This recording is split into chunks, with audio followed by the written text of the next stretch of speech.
Thank you for joining me today at A Touch of Blue Studio with Drawing with Grandma. Today's demonstration is a continuation of this owl study. I had spent some time during our last lesson showing you how to sketch this out, how to create some textures and pencil techniques. I love the image that I used for this drawing so much that I decided that I wanted to go ahead and paint it, and then to show you the process of the monochromatic painting and then color glazes over with oil paint. So I'm going to begin by showing you the monochromatic painting that I produced from this sketch.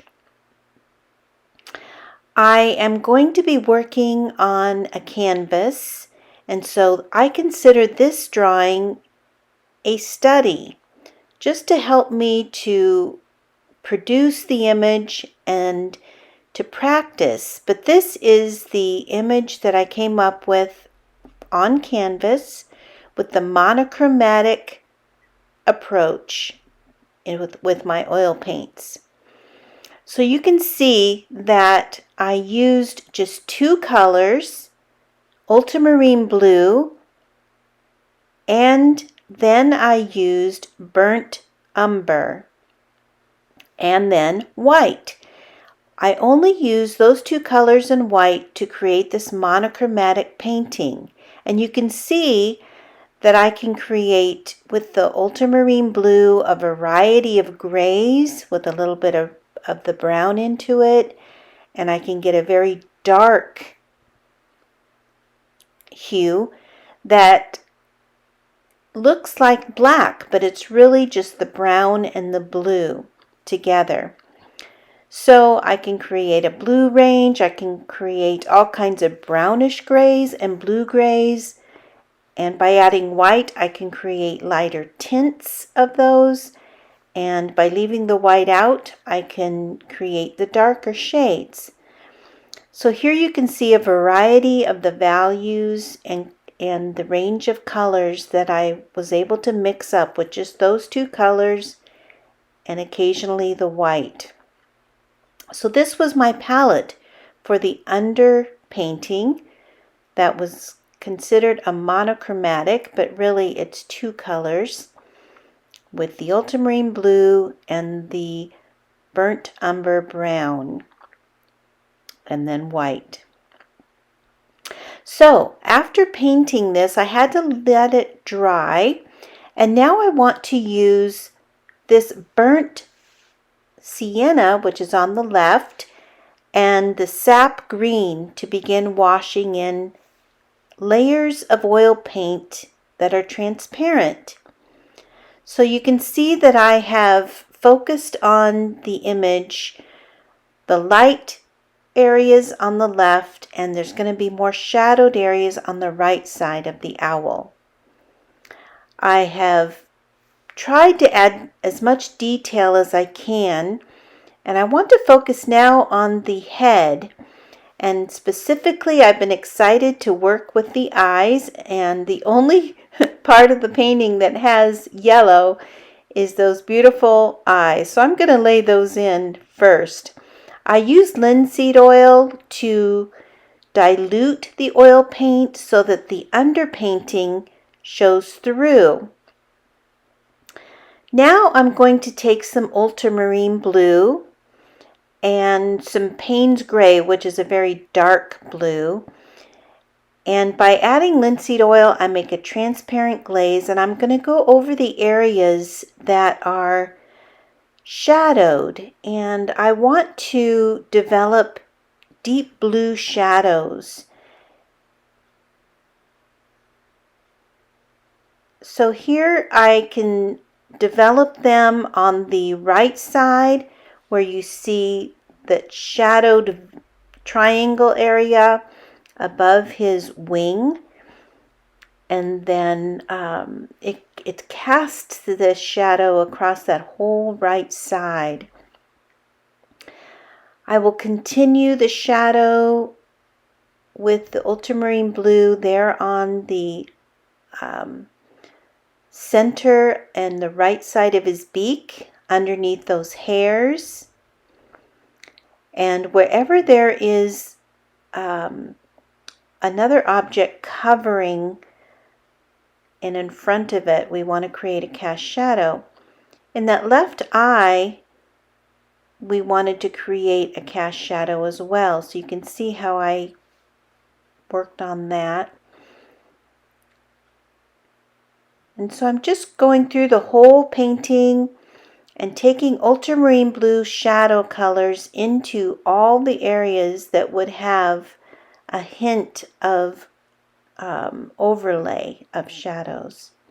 Trying to reveal the light areas and to keep those clean and pure for now. This method is called glazing, and it is such a fun process.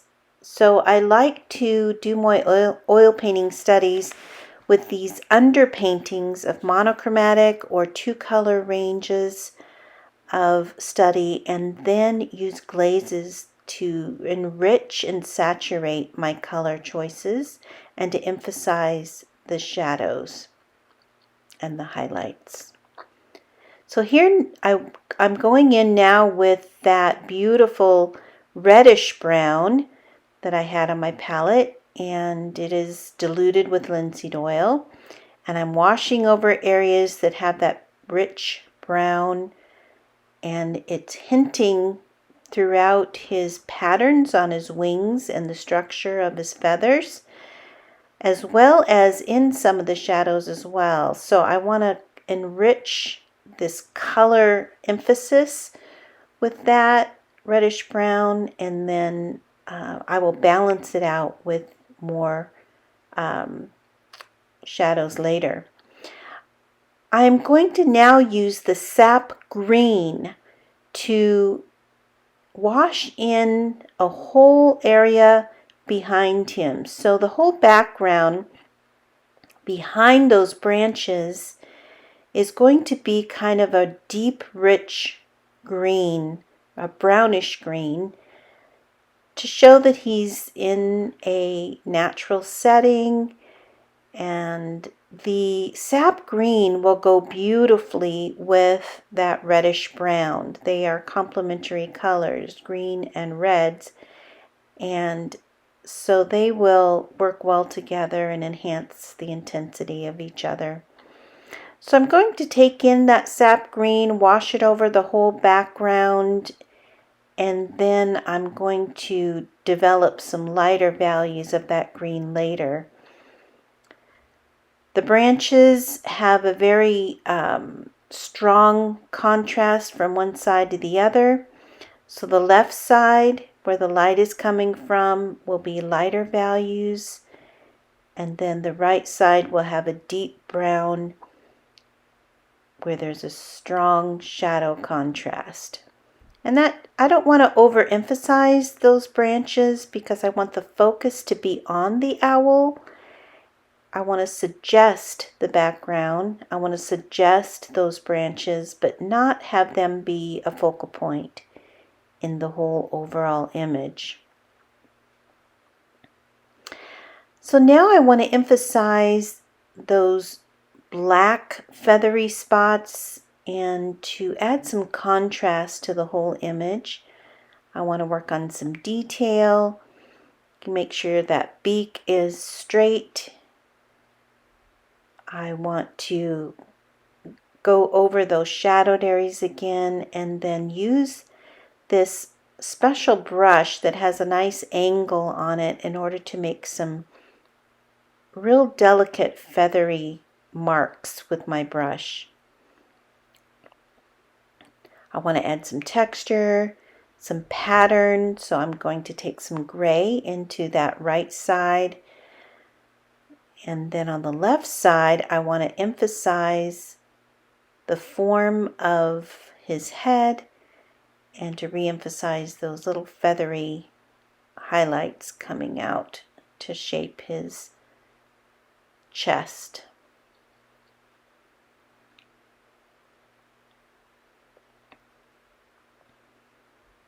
every stroke I make needs to emphasize pattern or the texture or the highlight or the shadow.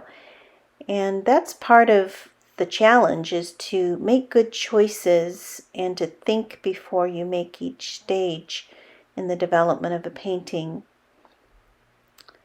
But of course, this painting started with a drawing, and I can't emphasize enough how important it is to practice drawing and to become confident in your drawings, because if you want to use them for paintings, then you need to know that every good painting starts with a good drawing.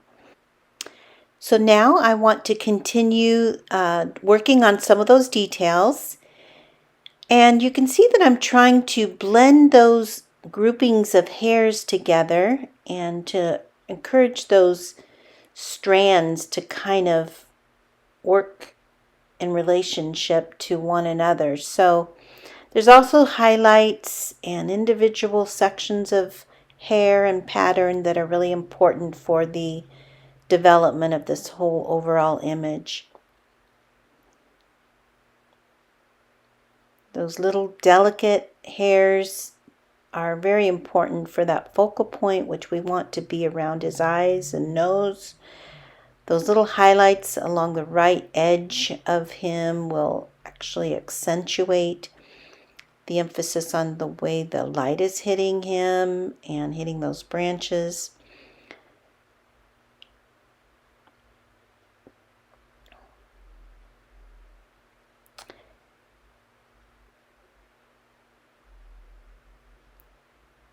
And then these little spots of light will also help accentuate reference to the light source.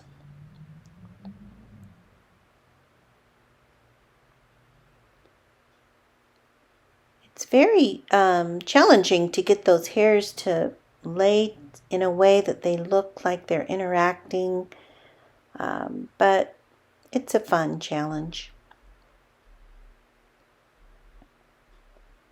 I think I'll work a little bit more on the pattern, some of the specific markings. I don't have time to develop this with every single detail, but I want to suggest some of those patterns and to make him look as interesting and finished as possible.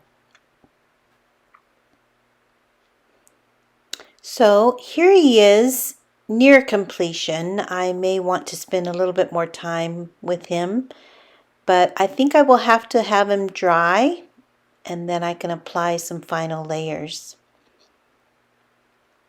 I hope you've enjoyed this demonstration of this owl oil painting, completed as a sketch first, as a study, and then a monochromatic oil painting with oil glazing.